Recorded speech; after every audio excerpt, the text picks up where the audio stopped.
Afternoon. We are talking about employers' duty of care to employees today. So the one thing I wanted to talk about was the two sides of the coin. So you have this legal phrase which is called a duty of care to any disabled employees, and this will link into something called reasonable adjustments. Now, reasonable adjustments is anything that will help you do your job well, help you succeed in the things you need to do in your day-to-day tasks. So one thing that is really important to remember is there are very much two sides to this. There are the employer's responsibility to you, but there's also your responsibility to yourself. So understanding your own needs is really, really important here. It's really, really important that you look back even at your original diagnosis and the document that you were given and figure out what your weaknesses are.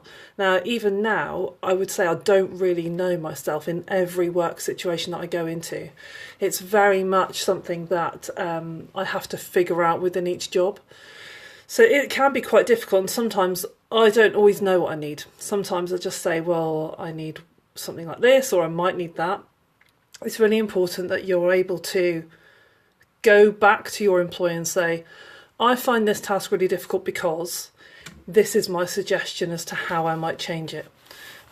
Now, there's a really good website, and it's a UK website. It's called www.gov.uk. Go into that website and then type in reasonable adjustments. When you go into that screen, underneath there you will find that there is some good examples. It talks about the recruitment process.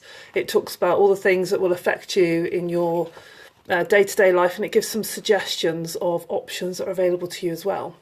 So, for example, one thing that I had recently was I had a really tiny monitor, and I couldn't have more than one document on the monitor at one time. And when I click in and out of software, I find that I lose my position on the screen. I lose where I am, and then I have to go back into another document. I can't find where I was. So I asked for a much bigger screen so I could put two documents at one time on there, and then I can mark the document and have the mark scheme up or whatever it was I was doing, or refer back to some notes I'd made. And that's one thing I did. That only did one part of that job, so that helped me in one small part of my job. Other requirements I needed was extra time to do certain tasks, such as marking A-level work, because some of the projects are huge, 30, 40, 50, 60 pages sometimes, and it takes me a bit longer to read things, so I did need extra time for that.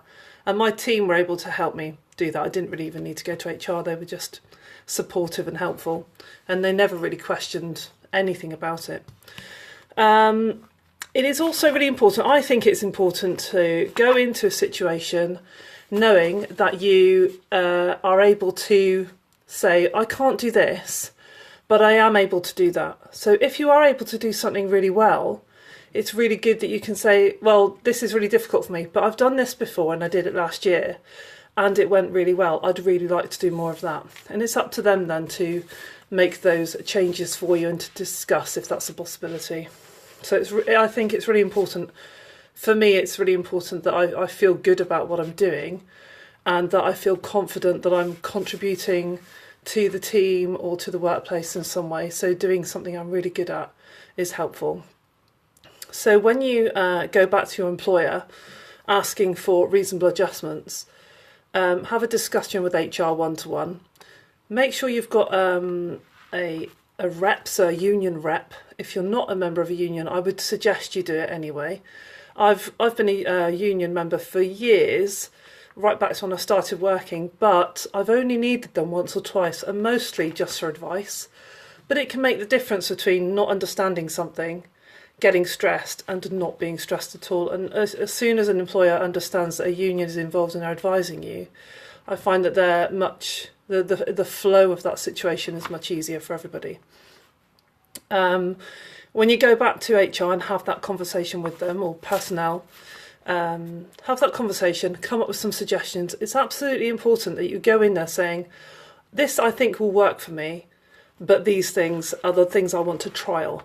Trial something. Don't say this is going to work, because you really don't know until you put it in place anyway. Give some different things a go. Make some suggestions, see what they come up with. So for me, it was a larger screen. It might be if you're in a hot desking situation, it might be that you don't hot desk. So just say changing my desk every day, I find really confusing, or I don't like it because I can't find the things I need. That then causes a delay in my work. Just say, look, hot desking doesn't work for me. I would like to do this, or give them some suggestions, something that's better than what you've already got. It's up to an employer also to offer you some training as well. So I have found that having a mentor in the workplace is really good, and I prefer finding my own mentor. So dyslexic people are very good at picking out the people they need, picking those people who are most helpful to them, who they click with, who understand them, who they can have a conversation with. Those are the people that are going to help you to achieve your work goals or personal goals even, and somebody that you respect the way they work. If you've got that mentor in place, then you can talk to them about those things that are bothering you. You can be open and honest with them, and it's a much more positive, dynamic situation, and you may find there are great ideas you come up with as well. For me, it's really important that I take breaks, but all of these things will take a huge amount of effort. So you aren't going to go into your HR appointment and say, you need to make reasonable adjustments. You've actually got to put the effort in, and you have to meet them halfway. You have to come up with those suggestions. You can't expect your employer to go, oh, we'll fix this for you, when they don't understand your needs. So that's really the message I have there, is go into that appointment, but make sure you've done your research. If you're in a situation where you just don't know what to do, you can always DM me and I can get back to you with some suggestions, or even help your employer to come up with some suggestions with you.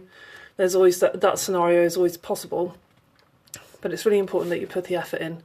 You've got to meet them halfway, and you kind of have to lead them where you want them to go, but in a partnership situation. So I hope that's been useful, but I'll see you next week. Bye. Yeek.